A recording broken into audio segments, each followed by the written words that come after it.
Welcome to this video about the Care Act duties on information and advice. Please note that we have other videos about this topic on the Sky website, alongside other resources and a handout with key messages and reflective questions to support embedding the learning. My name is Paula and with me today is Kevin. So in previous videos, we've explored the duty in relation to information and advice under the Care Act, along with some important principles of being appropriate and proportionate in providing information and advice and adhering to this duty in partnership with others within the health and social care sector. We also explored how it is important that any information that is provided by the local authority is done so in a way that is accessible to the individual at the time that they will require it. In this video, we're going to be exploring the types of information that must be provided to enable us to understand how important access to information and advice is, and in relation to Kevin's role as an unpaid carer who supported his mother. So I'll be taking on the viewpoint of what this means to me as a social care practitioner. So it's the responsibility of the local authority to ensure that accessible information about the way in which adult social care support is provided is available in a variety of formats so that an individual that may require it can access it and act upon it at the time that they need to. So as a social care practitioner, for me, this means that I need to make sure that I understand how adult social care works within the local authority that I'm employed by, so that when I'm having a conversation with an individual, I'm able to make sure that I'm giving factual information to the people that I might be working with as part of my role.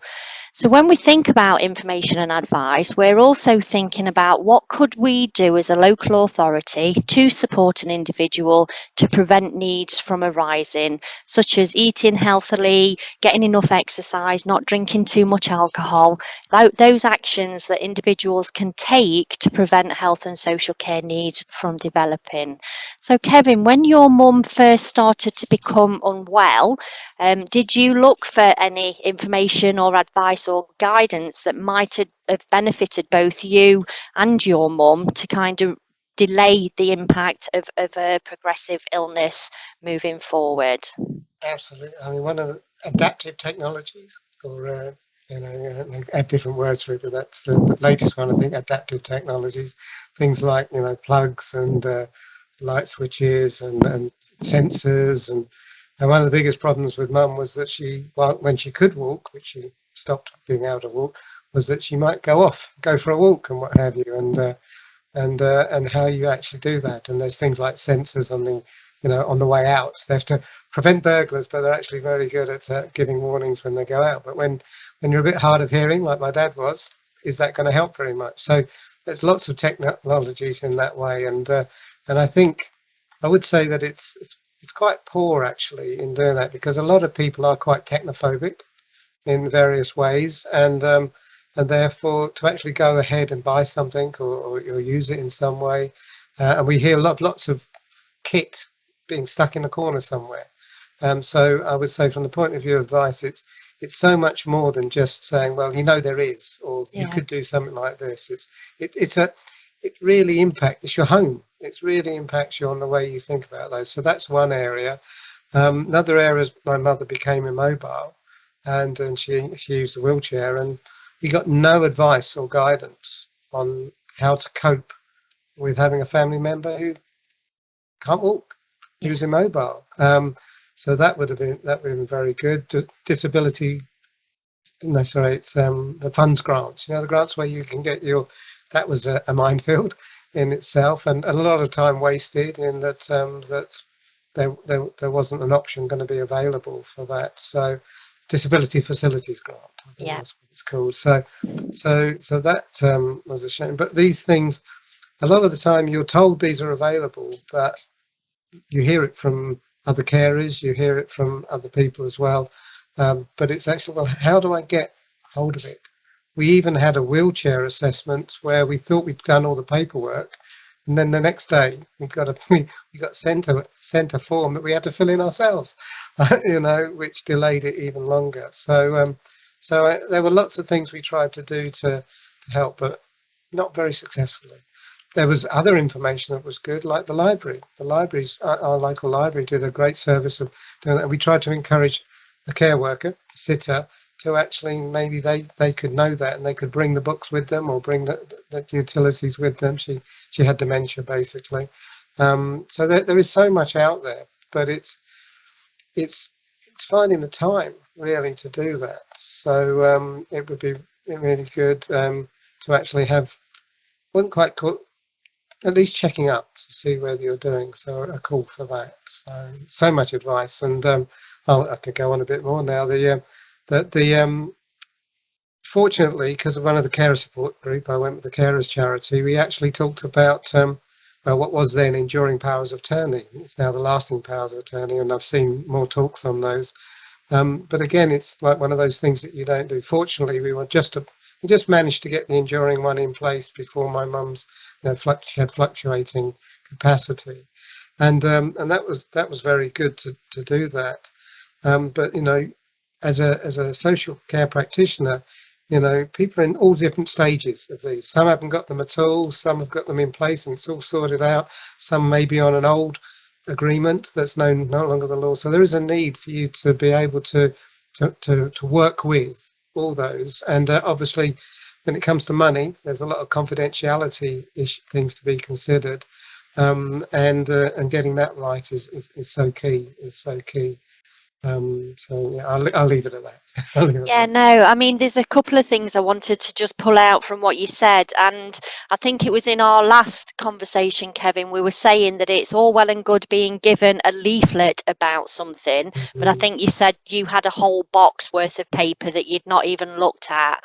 And so it's okay having all this information around assistive or adaptive technology, but maybe the advice bit is going that step further and saying, let me come and help you figure out whether this is going to work for you. So it's not stuck in a box in the corner, but you can see whether Alexa, for example, is going to work, or whether, whatever it is. So that is what we need to be thinking about when we're working with individuals to try and prevent the need for care and support moving forward. Because if we can support a person to be independent for as long as possible, then that's all well and good, isn't it? And I remember when a gentleman that I worked with, when Alexa first became popular, he needed 24-hour support because he'd got multiple sclerosis and he could only move his little finger basically, and he hated it. He hated having people in his house all of the time. He wanted that privacy and to be able to decide what music he wanted to listen to. And so the Alexa was great because he could control it, and it was just something so little but so empowering and so liberating that it really worked. It really worked for him. And then as well, you mentioned about what was called the enduring power of attorney. Under the Care Act, the local authority has got a responsibility to provide access to independent financial advice. And this is not just for individuals that are self-funders, with self-funders being assessed to be in a position to be able to pay for their own care and support, but it's in relation to any financial advice on matters relating to care and support, what their personal responsibilities are towards any care and support plans moving forward, benefits that they might be entitled to help them with that.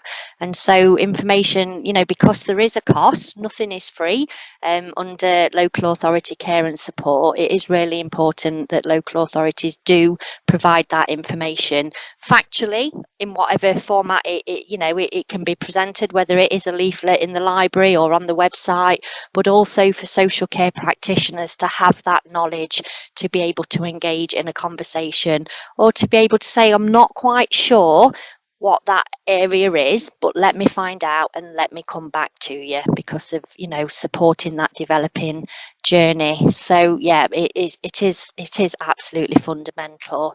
So when your mum first began to demonstrate that she was having cognitive difficulties, Kevin, and it looked likely that there was going to be a need for care and support moving forward, where did you go to look for that support? Did you go straight to the local authority? Did you look in other areas for that support? Where did you go? Well, the world's moved on, and if it was now back then I would hope.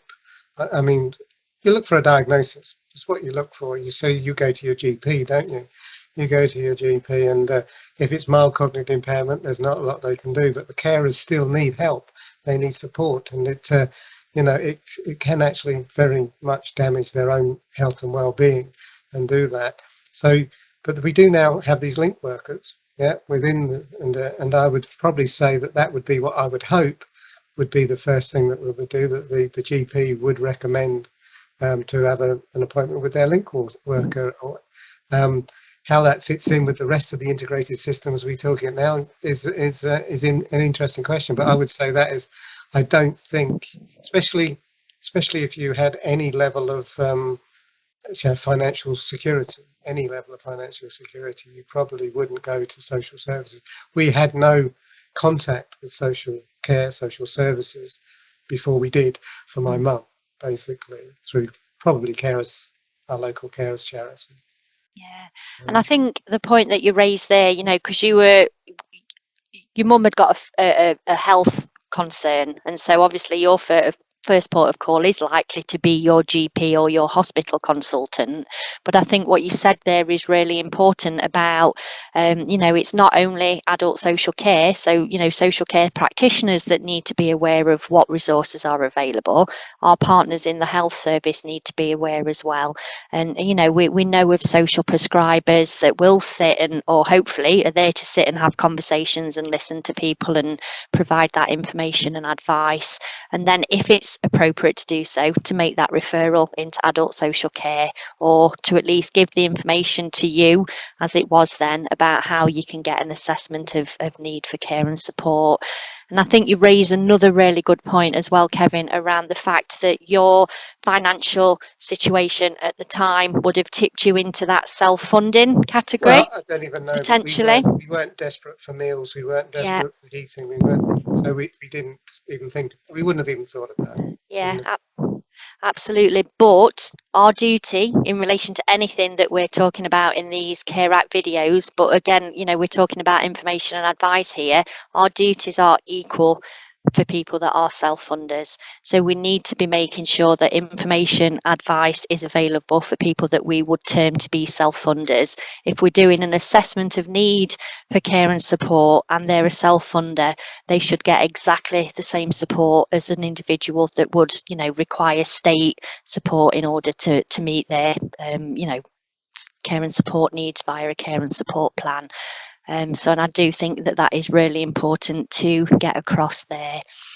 So thank you very much for your time, Kevin. And please remember that we do have other resources and videos in relation to the Care Act and in particular to information and advice. So please go and check that out. Thank you very much.